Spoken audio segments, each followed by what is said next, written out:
Hello दोस्तों, स्वागत है आपका आपके अपने YouTube channel TGCGS the genius classes पे, जहां मैं आपका दोस्त राहुल राज इस बार स्वागत करता हूं हिस्ट्री में, जहां हम लोग डिस्कस करने वाले हैं दिल्ली सल्तनत के वैसे MCQs जो एग्ज़ाम में हर बार रिपीट किए जाते हैं।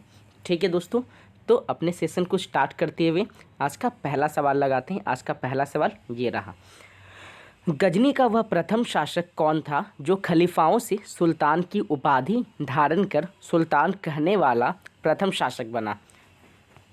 आंसर कीजिएगा दोस्तों। ऑप्शन है आपके पास। Option A Subuktigin, option B Mahmud Ghaznavi, option C Mohammad Ghori या ऑप्शन 4 अल्पतगिन।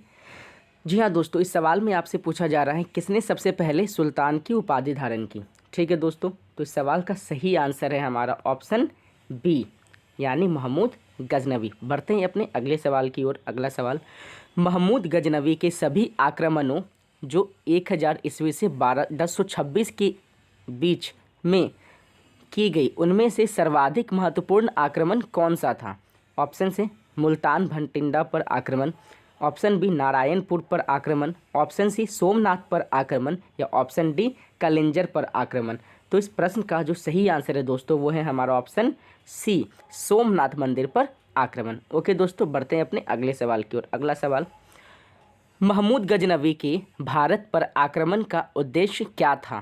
पहला, इस्लाम का प्रचार, दूसरा गजनी साम्राज्य का विस्तार, तीसरा मूर्तियों को तोड़ने एवं मंदिरों को लूटना या चौथा मध्य एशिया में एक बड़े साम्राज्य की स्थापना के लिए धन प्राप्त करना। तो इस प्रश्न का जो सही आंसर है वो है हमारा ऑप्शन डी यानी मध्य एशिया में एक बड़े साम्राज्य की स्थापना के लिए। महमूद गजनवी जो था दोस्तों वो एक लुटेरे किस्म का इंसान था, इसलिए धन लूटता था और अपने साम्राज्य को बढ़ाने के लिए ये इधर उधर आक्रमण किया करता था। बढ़ते हैं अपने अगले सवाल की ओर। आज का अगला सवाल, महमूद गजनवी के भारत पर आक्रमण के समय भारत आए विद्वान अलबरूनी ने किस महत्वपूर्ण ग्रंथ की रचना की? यानी अलबरूनी ने किस महत्वपूर्ण ग्रंथ की रचना की? ऑप्शन से आपके पास। Option A Kitabul Kharaj, option B Kitabul Hind, option C Kitabul Rehla या ऑप्शन डी इनमें से सभी। ठीक है दोस्तों, तो इस प्रश्न का जो सही आंसर है वह है हमारा ऑप्शन 2 किताबुल हिंद। ओके दोस्तों, बढ़ते हैं अपने अगले प्रश्न की ओर।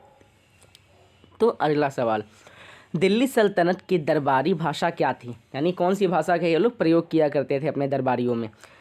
ए options A Urdu, option B Farsi, option C Hindi या ऑप्शन डी अरबी। तो इस प्रश्न का जो सही आंसर है दोस्तों वो है ऑप्शन बी फारसी। यानी दिल्ली सल्तनत के लोग फारसी भाषा का उपयोग अपने दरबार में किया करते थे। तो बढ़ते हैं अपने अगले सवाल की ओर। आज का अगला प्रश्न ये रहा, आगरा नगर की स्थापना किसके द्वारा की गई थी? ऑप्शन से फिरोज तुगलक, ऑप्शन बी मोहम्मद बिन तुगलक, ऑप्शन सी अलाउद्दीन खिलजी या ऑप्शन डी सिकंदर लोदी। ठीक है दोस्तों, तो बताइएगा, आंसर कीजिएगा मेरे दोस्तों ज़रा, आगरा शहर की स्थापना किसने की? सिकंदर लोदी, फिरोज तुगलक, मोहम्मद बिन तुगलक या अलाउद्दीन खिलजी।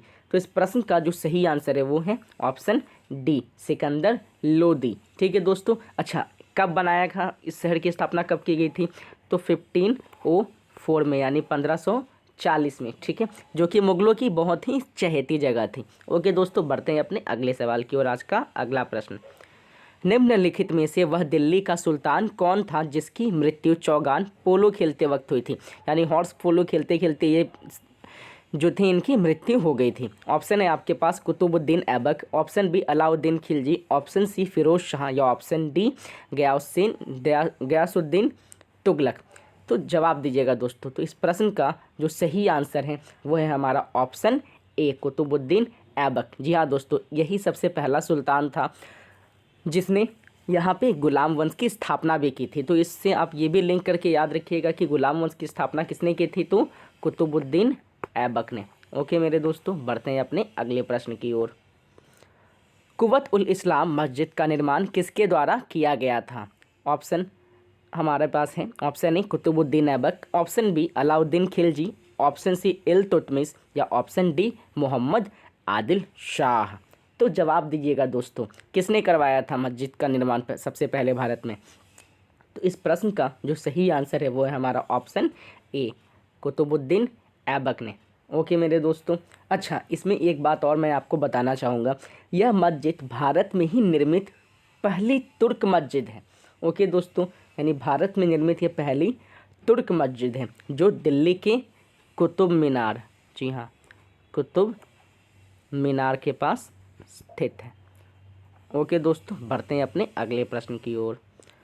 तराइन की पहली लड़ाई जो 1151 ईस्वी में हुई थी, निम्नलिखित में से किनके बीच हुई थी, ये बताना है आपको।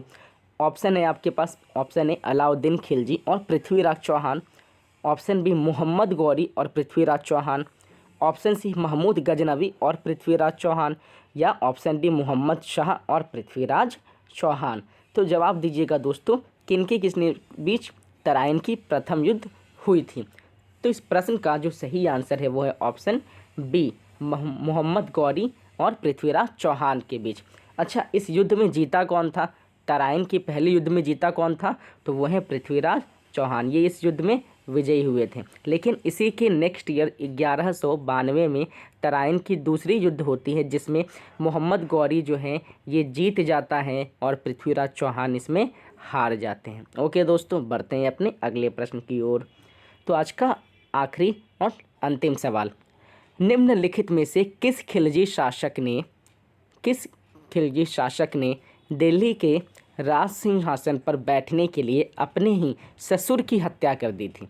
ओके दोस्तों, ऑप्शन है आपके पास, ऑप्शन ए कुतुबुद्दीन ऐबक ने, ऑप्शन बी जलालुद्दीन खिलजी ने, ऑप्शन सी गयासुद्दीन बलबन ने, या ऑप्शन डी अलाउद्दीन खिलजी ने।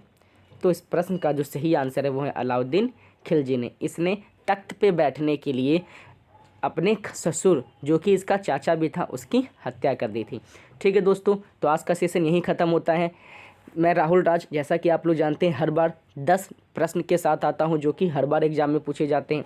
अगर सेशन आपको अच्छा लगता हो, इससे आपको कुछ फ़ायदा होता हो, तो हमें कमेंट में ज़रूर बताएं और इस सेशन को please like, share and subscribe करें। ओके, पढ़ते रहें, बढ़ते रहें और अपना और अपनों का ख्याल रखें।